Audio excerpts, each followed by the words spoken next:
Omogo ni Mama. Paso the Benosse. Or you should get it. Too much give, but you want to work by your day and track a year or go away. No good of a mouth. Oh, yes. So, petrol or rather petrol. Any young said, authority of the age was a natural. Your Jeffrey said, you are all young a moment to wow, or also young guy, I said, but the women are not trying to say, Omogo ni Mama. Paso the Benosse. Or you should get it. Too much give, but you want to work while you're there and track a year or go away. No good of a mouth. Oh, yes.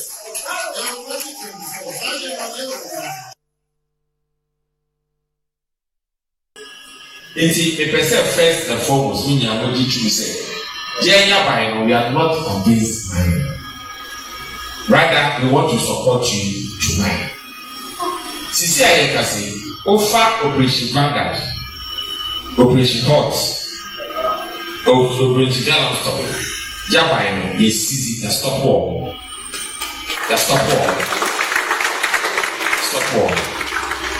Yeah, the person who you are not here says, the son said, the person. Mine we and Untina Jacka said, baby, I'll wear mine in Piano. You want to cadester, fine.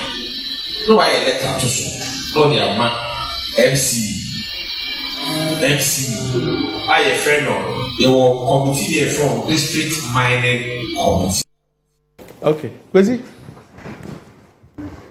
I mean, this morning I've listened to one of the most reckless statements ever made by a politician in Ghana. I've listened to a parliamentary candidate of the New Patriotic Party for Amenfi East constituency actually declaring war on the Ghana Armed Forces and the police service. Declaring open war on the Ghana Armed Forces and police service. And in this declaration of war, he actually thumps his chest and says, look, beat them up, fight them. If there's any problem, call me and I'll come. I think this guy must be seeing himself as some kind of a Rambo, or some kind of a Rambo, and... It says they're creating a WhatsApp platform. They're going to put the MC and the minister on the platform. Yeah. If you are arrested, just bring it to their attention. Yeah, and they will come and fight. It's so annoying. This display of impunity is unpardonable.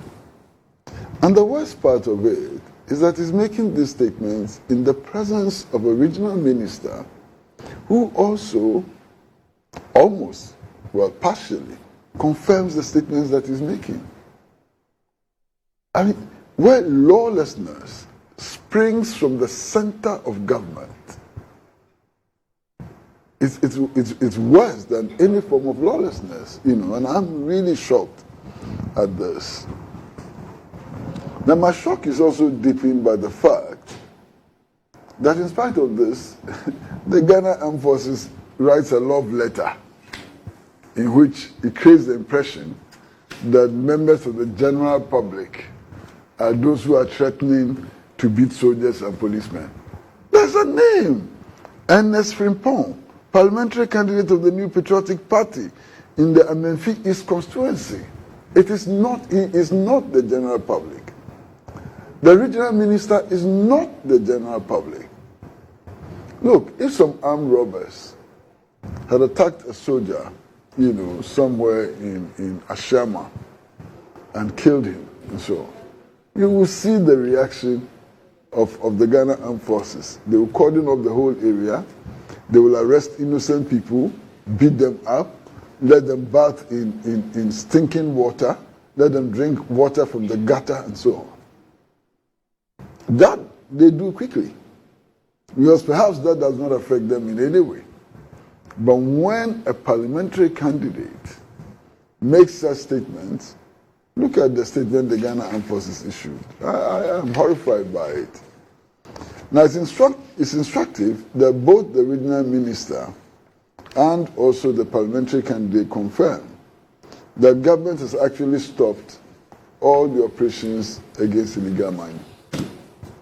And it is obvious. It is for votes in the December elections. They want votes in the December elections, and therefore illegal mining can go on. They want votes in the December elections so our water can be polluted. They want votes in the December elections so they will encourage their members who are engaged in illegal mining to beat up the police and beat up the soldiers. My goodness, where are we heading? Randy, where are we heading? So sad. I mean, government, we should be interested in maintaining law and order, is now the instrument for instigating a breakdown of law and order. You see, this is a fact. You understand? That President Akufo-Addo told the whole world that he was prepared to put his presidency on the line for. Is this what that means? For me, it raises another dimension. You know, now, we are beginning to talk as if people who work in the security services are not Ghanaians. Yes. And have no interest or should not have any interest in how the country is governed or how policies are initiated which would affect them and affect their families. And it makes me sad. We are constantly talking about civilian control over the armed forces. It makes me sick in the stomach. Just by being civilian and by being minister or something, we should be controlling the armed forces. Why don't we think that sometimes there are better people in the Ghana Armed Forces and the police than those of us in civilian authority? They attended the same schools with us. Many of them were better than us. Many of them are more educated than us. Many of them are even far more patriotic Yes. than these ministers and so on you see around. So this attempt to make everybody in the army or police look like some nincompoop who should be directed by civilians and so on is very annoying. Civilians, service personnel all have a stake in making Ghana a better place. That is not the responsibility of just civilians. And it's indeed, Randy, sometimes history teaches us a few lessons. Hitler, was he a soldier? Adolf Hitler was not a soldier. Adolf Hitler was a civilian politician who actually won elections. Look at what Adolf Hitler did to the world. If you come to think of fascism in the world and so on, you cannot be discussing fascism without discussing Adolf Hitler, who was a civilian. So I am not of the position that civilians by all means and by any means are better than soldiers. It's a statement which cannot be supported if you just look at the history of the world. Look around Africa. Look at what civilian heads of states have done to us. And look at the exemplary example, the exemplary governance that some of these soldiers brought to us. I mean, I was in this country between 1972 and 1979. And I can say with all honesty that the standards that the Achampong government set, many civilian administrations cannot come close to the standards that the Achampong government set. And its achievements in the field of agriculture, in the field of industrialization, and so on.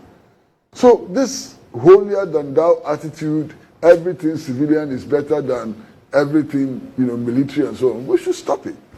And the armed forces itself should stop misbehaving the way it has been misbehaving. How do you issue this lame statement, lame statement, which actually says nothing, wants innocent people in the public? When the man has told you that he's going to ask his people to attack you, then you go and issue statements directed at the general public and so on. Useless statement.